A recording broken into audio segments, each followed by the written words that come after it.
Salut à tous et bienvenue sur French Stuff. Aujourd'hui, on va parler du sourire, de l'alignement dentaire et bien sûr du fameux Hollywood Smile. Et pour ça, j'accueille Emmanuelle. Bonsoir. Bonsoir Ribelle. Comment vas-tu? Merci de m'accueillir à French Stuff. Avec le plus grand des plaisirs. Tu es toute radieuse. Merci. T'as passé une bonne journée aujourd'hui? Excellente journée, merci. J'ai eu des patients très très sympathiques. Des patients dont en une qui or. m'a fait beaucoup rire. Des patients en or, exactement. Parfait. Alors, rentrons dans le vif du sujet, ma chère Manu. Que veux-tu savoir? Écoute, moi j'aimerais savoir quels sont les facteurs qui peuvent réellement causer la décoloration des dents. D'accord. Je vais te dire ça tout de suite. Pourquoi? Tu as un problème de coloration de dents? Moi non, regarde Ah, mes dents, elles sont elles pas sont parfaites, magnifiques. hein, elles sont pas blanches. Les dents poussent dans la bouche des gens. Vers l'âge de 6 ans, tu commences à avoir des dents définitives et chacun a une dent d'une couleur particulière qui lui est propre. D'accord? Les dents, à la suite des années, au fur et à mesure des années, pardon, je suis distraite. Nevada, il a la couleur des dents de lait. Nevada, il a la couleur du Hollywood Smile. Hollywood Smile. Donc les dents peuvent se colorer avec des différents aliments comme les fruits par exemple. Tu as les myrtilles, les framboises, ça peut colorer. Évidemment, il y a le vin rouge avec les tanins du vin. Tu as le thé, le café avec les pigments qui colorent. Tu as malheureusement aussi la cigarette, le tabac colore fort les dents. Maintenant, la dent va s'imprégner plus ou moins en fonction de la qualité de la dent. Tu as des dents plus poreuses et des dents beaucoup plus lisses. Donc même dans une fratrie, tu peux avoir des enfants ou des adultes qui ont des dents plus blanches et d'autres plus colorées et qui se coloreront avec le temps de plus en plus facilement qu'une autre dent. Donc si j'ai bien compris... nous devons manger que du pain et boire de l'eau. Voilà, du pain blanc, du riz et de l'eau. On aura toujours les dents blanches. Bien sûr. Non, parce que si tu ne te brosses pas les dents, elles peuvent se colorer aussi. Effectivement. Donc, la première chose à faire, c'est une bonne hygiène bucco-dentaire. On se brosse 3 fois les dents, Exactement. 3 minutes par jour. Voilà. Donc c'est un petit clin d'œil au premier podcast que j'ai fait avec Emmanuelle. Ouais. Et moi, je lui ai dit que c'était juste impossible à faire. Donc moi, je suis à 2 fois par jour. On n'est pas encore aux 3 fois. Alors. Tu le fais 3 fois? Oui, je fais 3 fois, Sérieux? bien sûr. Je brosse mes dents 3 fois par jour, 3 minutes, parce que sur ma brosse à dents, il y a un petit minuteur. Et si je ne brosse pas 3 minutes, qu'est-ce qui se je passe? n'ai pas un petit smiley Ça commence qui à sourit. vibrer et tout. Non. J'ai un petit smiley qui tire la tête, donc je fais les 3 minutes pour avoir mon petit smiley qui sourit. Voilà. Donc, d'abord, une excellente hygiène bucco-dentaire avec un bon brossage 3 fois par jour, 3 minutes.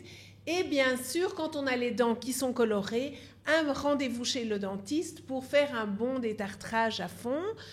On va chez le dentiste 1 à 2 fois par an pour faire un bon contrôle et éliminer du coup toutes les colorations externes de la dent. Bien sûr. Maintenant, Encore, continue. on peut encore blanchir les dents autrement. Attends, on y arrive. Laisse-moi juste parler un petit d'accord. peu. Ok.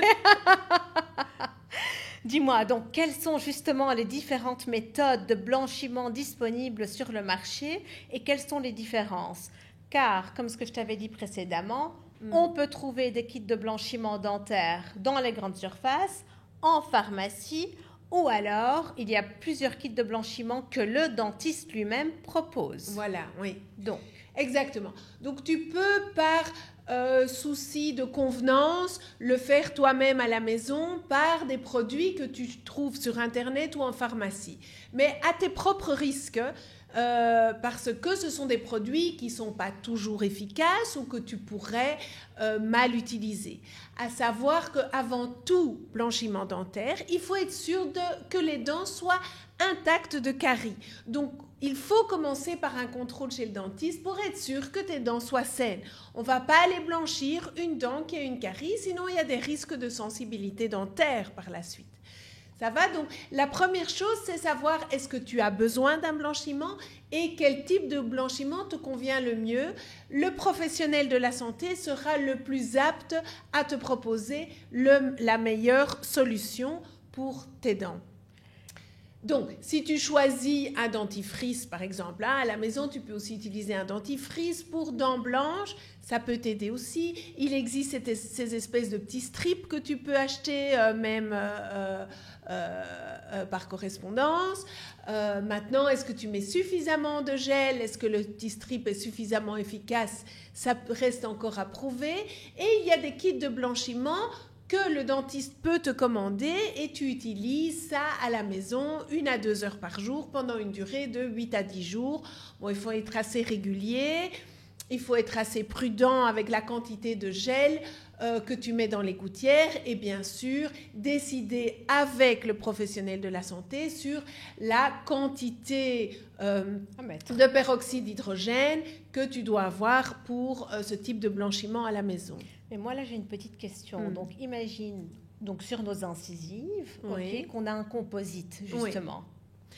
Alors, les produits de blanchiment... Ça ne prend pas sur les composites. Exactement. Donc, il va se passer qu'on aura, par exemple, 3 dents et demie blanches et l'autre moitié qui aura eu un composite va rester donc jaunâtre, grisâtre ou ce que tu veux. Tout à fait. Donc le blanchiment, les produits de blanchiment dentaire ne vont colorer que l'émail de la dent. Ils vont jamais colorer une obturation, ni une couronne en porcelaine, ni un composite. Donc c'est pour ça qu'il faut en discuter avec le professionnel de la santé pour savoir, tiens, sur cette dent-là, est-ce que j'appliquerai du produit de blanchiment ou est-ce qu'on a prévu à la suite du blanchiment de modifier l'obturation, de modifier une couronne? Ça peut faire partie d'un plan de traitement global. De toute façon, avant de faire des restaurations plus importantes dans une bouche, il nous est franchement conseillé maintenant, même dans les conférences, de commencer par un blanchiment dentaire.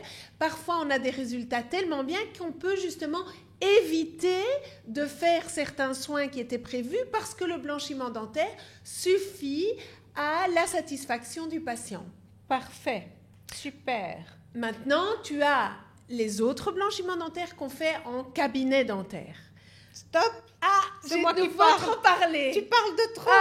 Tu es en train de me sauter toutes les questions. Ça ne va pas, ça ne va pas. Question numéro 3.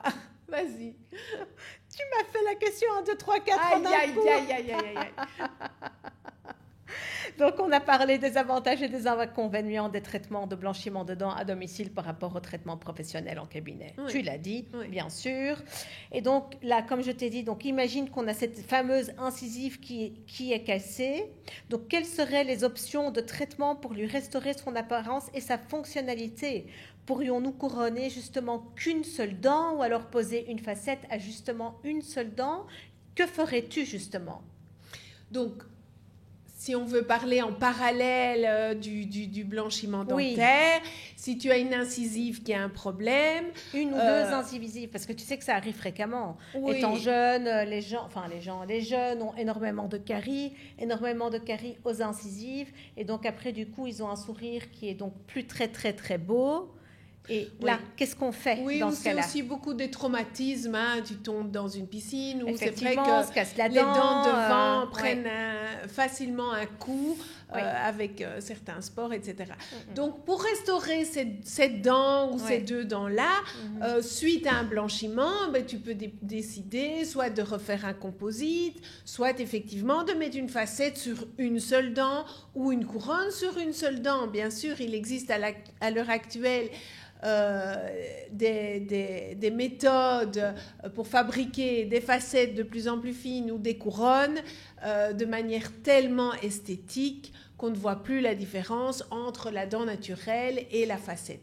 Mais de nouveau, à partir du moment où ta facette ou ta couronne a la même couleur que la dent d'à côté, si tu blanchis la dent d'à côté qui est vivante, elle ne blanchira pas. La facette ou la couronne ne blanchira pas. Et donc justement, ne penses-tu pas qu'il faudrait peut-être, donc si la personne envisage d'avoir donc des dents plus blanches et de faire un blanchiment de dents, d'opter par exemple sur 1 ou 2 petits tons plus blancs sur la facette ou la couronne. Comme ça, après, quand on veut faire le blanchiment de dents, alors à les dents plus blanches. Généralement, tu conseilles quoi? Alors, la décision du blanchiment se prend, et de la couleur obtenue par le blanchiment, qui n'est évidemment pas prévisible, se décide avec le patient. Donc le patient, il vient en général avec ses desiderata. Il veut très blanc ou il veut naturel. Évidemment, ça dépend aussi de ta patientèle. Moi, j'ai une patientèle qui veut du naturel, du beau, du propre, mais tout en respectant l'individu lui-même. Si le patient a à la base des dents plus foncées, il veut de l'éclat, mais il ne veut pas arriver avec des dents blanches comme une baignoire. Voilà. Donc ça, c'est une discussion et c'est un avantage de faire le blanchiment au cabinet dentaire, parce qu'on modifie, enfin, on change le produit qui est sur la dent, qui est activé par la lampe toutes les 15 minutes. Et donc, ça nous permet de décider avec le patient, tiens, est-ce qu'on continue ou est-ce qu'on s'arrête là? Et bien sûr, on va toujours un tout petit peu au-delà du blanchiment voulu par le patient pour diminuer un petit peu la récidive que l'on a après, une fois que les dents sont humides, une fois que le patient a recommencé sa routine alimentaire. On a toujours une petite récidive sur la qualité du blanchiment. Mais c'est quand même assez douloureux, justement, quand on utilise ces lampes. Hein. La première fois, ça passe. Je pense qu'on le fait 3 à 4 fois maximum, c'est ça? Alors, le blanchiment au cabinet dentaire, il se fait tous les 4-5 ans. Si on a fait un cycle complet. En fait, c'est quoi, le cycle complet, c'est 4 fois 15 minutes. De nouveau, ça se discute avec le patient, c'est modulable. Au bout de 2 cycles, on peut décider d'arrêter, on peut décider de faire que 5 minutes du 3e ou du 4e cycle en fonction de la sensibilité de chacun. Tu as des grands costauds qui n'ont jamais mal chez le dentiste et qui ressentent beaucoup plus fort la sensibilité lors du blanchiment, et tu as des petites femmes qui ont les dents très sensibles et qui ne sentent rien pendant le blanchiment. Donc la sensibilité du blanchiment au cabinet dentaire, c'est du cas par cas. Oui, n'est vraiment pas prévisible. Très bien. Et dis-moi, on va parler maintenant du fameux Hollywood Smile. Ok, donc c'est ces dents qui sont blanches, porcelaine, qui brillent, qui n'ont vraiment pas du tout l'air naturel. Je ne sais pas pourquoi est-ce que tout le monde est intrigué à avoir ses dents extrêmement blanches.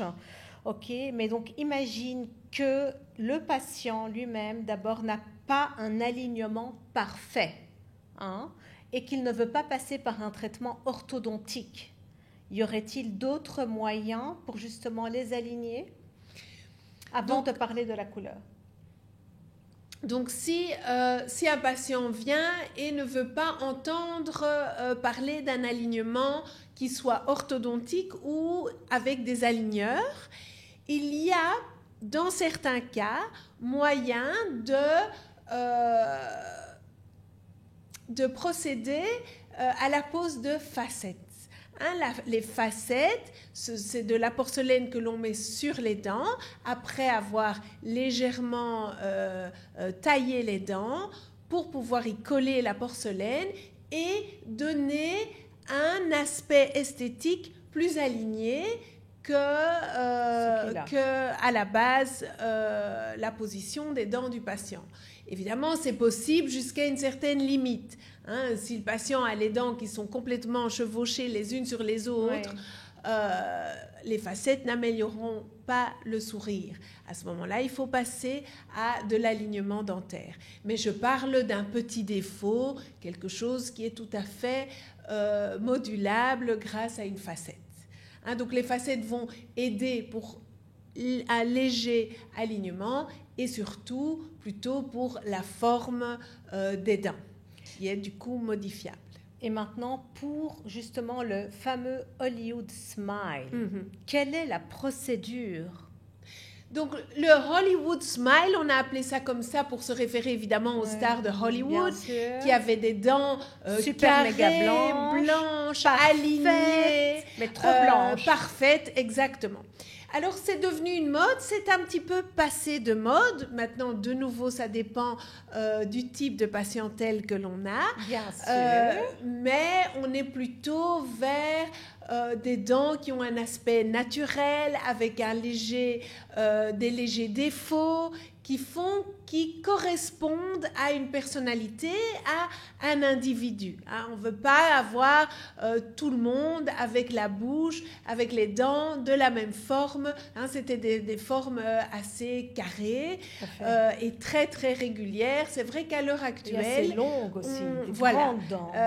À l'heure actuelle, on préfère faire une harmonisation du sourire par rapport aux yeux du patient, par rapport à ce qu'il avait au départ, pour lui laisser vraiment son intégrité physique. Et d'ailleurs, les gens viennent en disant, voilà, je veux modifier quelque chose, mais je ne veux pas tout changer. J'ai une dent plus courte, j'ai une dent plus en avant que l'autre. Ça, je veux bien réduire, mais pas le modifier complètement. Donc, le Hollywood Smile, c'est une méthode où on taille les dents, on fait des facettes et on aligne tout et il y a une teinte particulièrement blanche. Maintenant, on peut encore parler de Hollywood Smile quand on refait des facettes, même avec un ton naturel. Mais c'est vrai qu'à la base, c'était des dents plutôt parfaites. Très parfaites. Un peu trop parfaites. Oui, voilà. Et moi, personnellement, je trouve ça très laid parce qu'on voit que c'est pas du tout naturel. Et penses-tu au fait que les réseaux sociaux ont influencé ça, justement, le fait d'avoir... Parce que maintenant, c'est devenu une obsession. Le sourire est devenu une obsession. Tout le monde veut avoir un magnifique sourire et être beau. Comme le tien, regarde-moi ça. Qu'est-ce que tu as fait à tes dents? Pourquoi tes dents sont-elles si blanches? Raconte-moi tout. Hein? J'ai toujours eu des dents blanches et c'est d'ailleurs pour ça que je suis devenue dentiste. C'est vrai? Parce que oui, c'est une copine à l'école qui m'a dit, avec des dents comme les tiennes, tu devrais être dentiste. Et c'est comme ça que j'ai choisi ma profession. Et tu n'as jamais fait un blanchiment de dents? Non. Sérieux? J'ai toujours eu des dents blanches. Waouh! Oui, t'as tellement de chance! Mais voilà, un sourire éclatant, ça donne une impression de bonne santé, c'est chaleureux, c'est accueillant.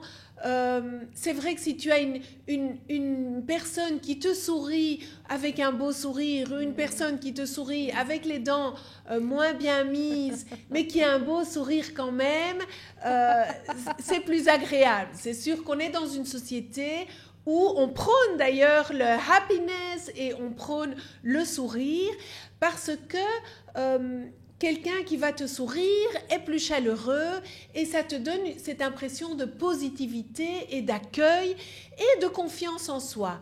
Hein, quelqu'un qui va sourire, qui va avoir une attitude positive, ça te donne plus envie d'être attiré vers cette personne-là, éventuellement de faire du business. Donc, par rapport aux collègues, au niveau professionnel, il vaut mieux quand même avoir un beau sourire. Ça, effectivement. Parlons maintenant un tout petit peu quand même des effets secondaires de tout ce qui est blanchiment de dents. Oui. Donc, quels sont les effets secondaires? Et par exemple, si on va venir poser des facettes, si on va venir poser des couronnes, ou alors si on va faire donc le blanchiment que tu m'as dit qu'on devait refaire tous les 3-4 ans, c'est ça? Oui, on conseille tous les 4-5 ans, voilà. On peut en refaire. Ok, mais généralement quand on couronne ou quand on met des facettes, ça va tenir combien de temps?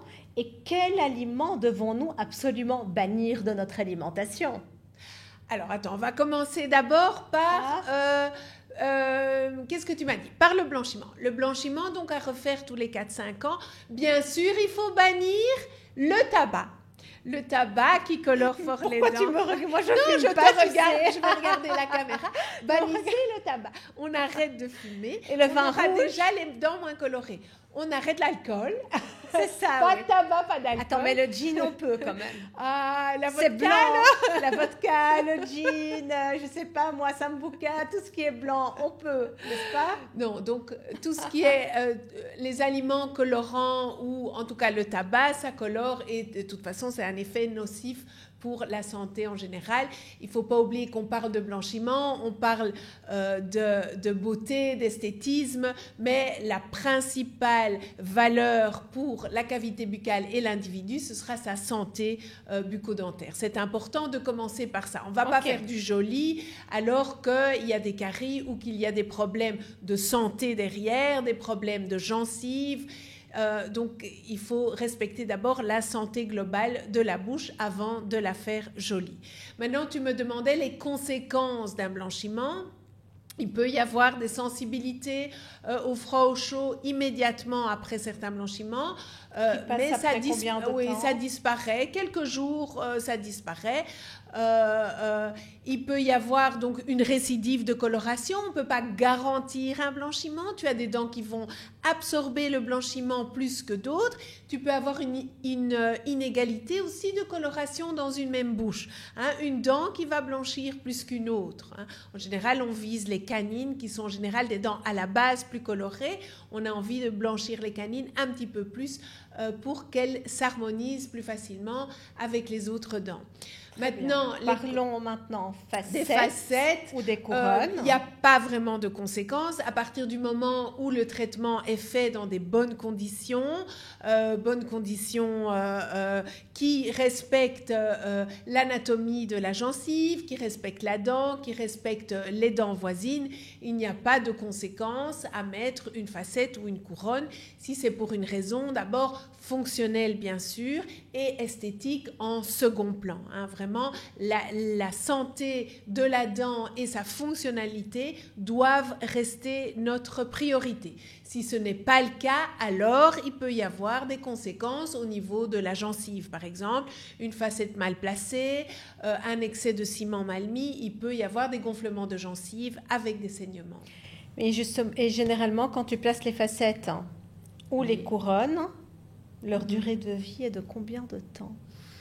Alors, parce que ce n'est pas in aeternam. Voilà. En général, on dit qu'entre 7 et 10 ans pour une couronne. C'est pas pour ça qu'après 10 ans, il faut la changer, mais ce n'est pas un échec si au bout de 7 à 10 ans, il faut changer une couronne. Maintenant, les facettes, de nouveau, ça dépend de l'utilisation du patient.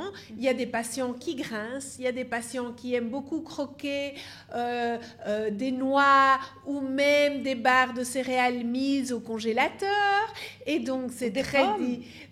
Oui, des pommes, ça va, mais des choses difficiles à croquer. Et du coup, évidemment, la pérennité de la facette, si elle est plus fine ou dans une position un petit peu plus de force de cisaillement dans la bouche, évidemment, sera moins longue qu'une couronne sur une molaire postérieure chez un patient qui mange que du mou, par exemple. Donc, ce qu'on dit toujours, c'est que 1 plus 1 égale 2 en dehors de la bouche, mais dans la bouche, ce n'est pas toujours le cas, puisqu'on a des patients bruxomanes, grinceurs, qui ont des tics de ronger leurs ongles ou de mettre des stylos en bouche et qui vont avoir tendance à user leurs dents plus facilement et donc à user leur couronne ou leur facette plus que quelqu'un d'autre. Et pour conclure, ma chère Manu, dis-moi, quelles sont les avancées technologiques récentes dans le domaine de l'esthétique dentaire et quelles perspectives d'innovation peut-on envisager à l'avenir ? Donc, il existe déjà pas mal d'innovations sur le marché. Donc, par rapport au blanchiment dentaire, puisqu'on en a parlé, c'est la lampe LED qui permet d'accélérer l'efficacité du produit de blanchiment qu'on met sur les dents. Tu as maintenant, au niveau esthétique dentaire, tu as les alignements de dents grâce à des aligneurs. Donc, c'est plus l'orthodontie classique avec des bagues et des fils métalliques, mais on parle d'alignement avec des aligneurs qui sont fabriqués grâce à des empreintes qui sont scannées et qui fabriquent des modèles 3D. Et du coup, on peut imaginer la solution finale de la position des dents du patient et fabriquer des aligneurs, donc ces gouttières d'alignement que le patient devra changer toutes les semaines, entre une semaine et 15 jours. Donc tout ça, c'est en progrès à l'heure actuelle et ça permet une dentisterie moins invasive pour le patient et très efficace. Très bien. Écoute Emmanuel, moi je te remercie énormément d'avoir participé au podcast dédié à l'esthétique dentaire. Par contre, aurais-tu un tout dernier mot pour la fin ? Quelque chose que tu aimerais partager, une anecdote ou quelque chose qui s'est passé avec un blanchiment ou alors avec des couronnes ou des facettes, tout ce que tu veux. Alors moi, ce que je veux dire, c'est que chaque personne est belle. Chaque personne doit s'aimer comme elle est et l'estime de soi est très importante. L'esthétisme dentaire, ça peut aider des patients à se sentir mieux, mais le sourire est très important. Mais n'oubliez jamais qu'on peut même sourire sous un masque. Donc on peut sourire avec les yeux, avec les gestes, avec la tenue.